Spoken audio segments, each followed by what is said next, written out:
Hello, welcome to Post Colonial Space. I'm Masood Raja, and today we'll continue our conversation on Paulo Freire's Pedagogy of the Oppressed.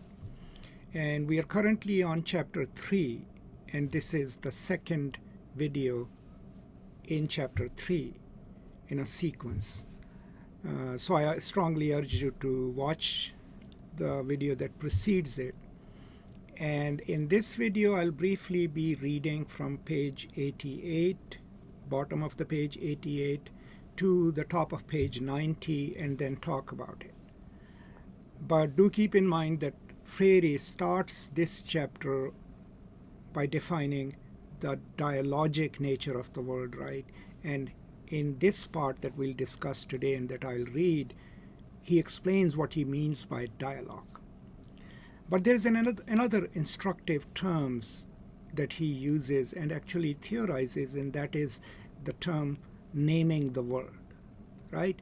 And what he means by that is that naming the world is to redefine the world in which we live through a dialogic process in which people come together and through dialogue define what kind of a world it ought to be and what will be their place in it. And that act of coming together in dialogue as equals and transforming the world is what he theorizes as naming the world. And the educational system or the mode of education that he's articulating and the praxis that he's explaining in the book is meant to create human subjectivities who would participate in that process of naming the world. So I hope that makes a few things clear. Let's read, and then I'll come back and we can talk about it.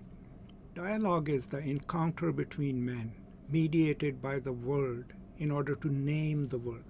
Hence, dialogue cannot occur between those who want to name the word and those who do not wish this naming, between those who deny others the right to speak their word and those whose right to speak has been denied them. Those who have been denied their primordial right to speak their word must first reclaim this right and prevent the continuation of this dehumanizing aggression. If it is in speaking their word that people, by naming the word, transform it, dialogue imposes itself as the way by which they achieve significance as human beings. Dialogue is thus an existential necessity.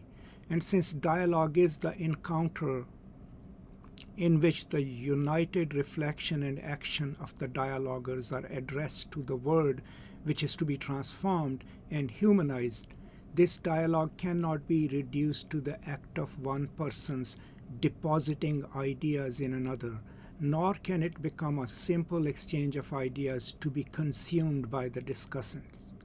Nor yet is it a hostile polemical argument between those who are committed neither to the naming of the word nor to the search for truth, but rather to the imposition of their own truth.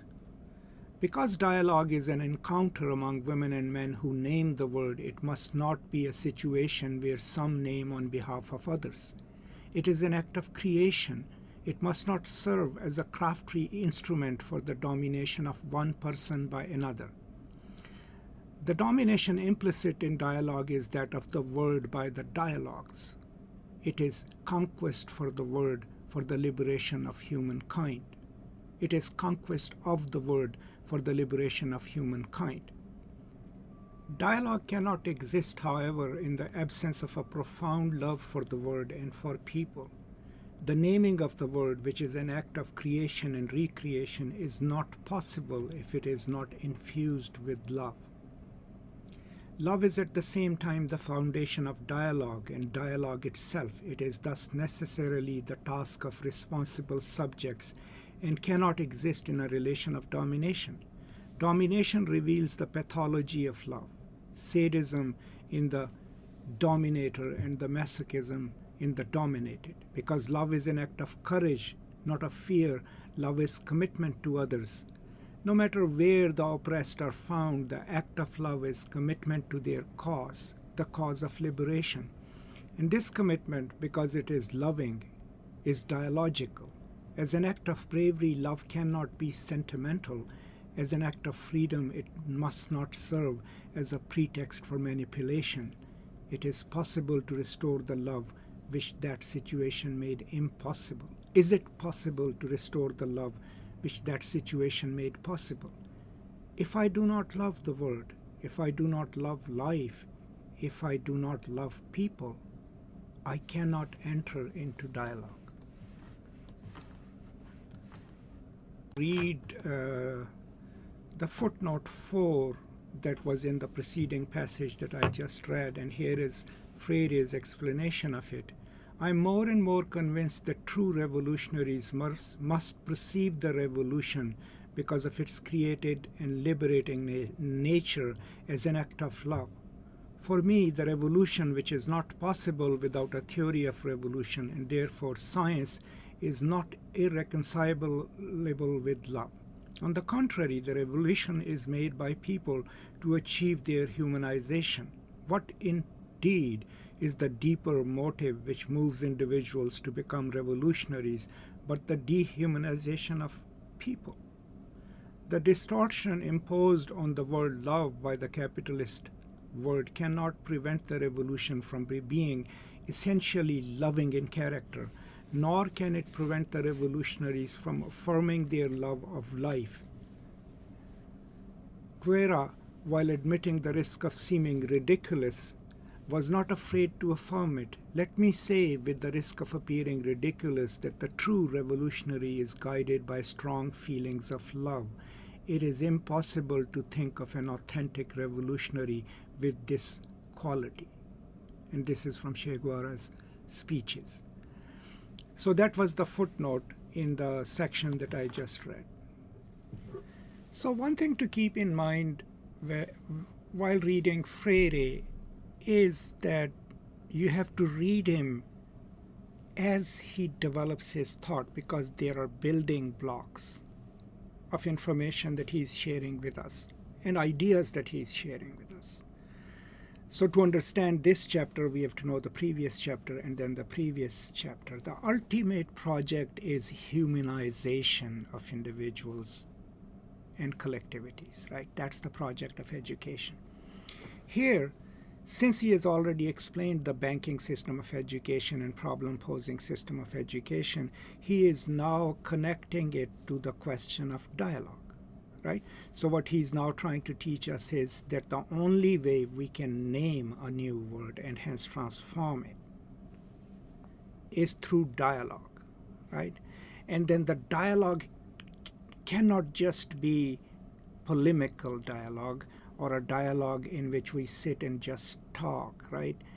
Or in which one person appropriates everyone else's consciousness, right? And gives them their idea. No, it has to be a conversation amongst equals. Equals who are committed to renaming the word and then transforming it. All of this must go into that dialogic situation, but what it presupposes is that equal parties will talk to each other about changing the world, right? And it won't be top-down. It won't be a banking model. And it won't just be about talking and consuming ideas. It would be reflecting combined with praxis. So that kind of a dialogue. And then he's giving us or teaching us as to how to make that dialogue transformative. So the first quality that he asserts that we must have is love, right? And as always, Freire qualifies his terms. So it's not love as sentimental, right? I love you. No, not that kind of love in which you're blind. It's also not love in which you're dependent on someone. So it can't be masochistic, unequal love where one has the role of the oppressor, right? And one has the role of the recipient. No, it has to be love amongst the equals, hence his reference to sadomasochism, right? And then he knows that there'll be an objection to this idea of love in revolutionary politics. After all, how many times do we hear, revolution is about love? So he gives us a qualifier, a footnote, in which he's quoting the most prominent revolutionary figure, Che Guevara, saying that, This might sound naive, but every revolutionary act and movement must have love as part of it. And love of what? Freire teaches us. Like, first of all, love of the world. We must love the world, right, in which we live, because only if we love it would we want to transform it, right? We must also love life, right? So that what that implies is that even when we win, we must enact life-loving policies. So the revolutionaries cannot have a thanatopolitics. They can't just destroy everything. You must love the world, so that means you want to change it. And you must love life, right? And then, of course, you must also love yourself. So what we learn in these few pages is Freire is unpacking the importance of dialogue, dialogic education, a dialogue which is amongst equals, where no one appropriates another one's voice, right? And where they dialogue and talk to transform the world, to rename it, right? But then that dialogue must be guided by another principle, and that is love. And then that love must also be a specific love. It cannot be sadomasochistic love, unequal love, dependent on another's wishes kind of love, a love that acknowledges equal humanity of others, a love that acknowledges the world and loves it, right? And acknowledges life itself. So this love will then guide a dialogue which is already amongst the equals, right, to transform the world. Now, as we read further, you will see that he will add more qualifiers to this act of dialogue. So as I mentioned, we've been reading this book for quite some time. Everything in Freire's book is connected, right? It builds on other things that he has already explained, and then it refers back to what he has already explained. So we can never really abstract a paragraph from Freire and read it as a standalone. We can, but we should not, right? So keep in mind, the ultimate aim of education is revolutionary change in the world, right? So that everyone can claim their humanity. For that, we need to transform the world, right?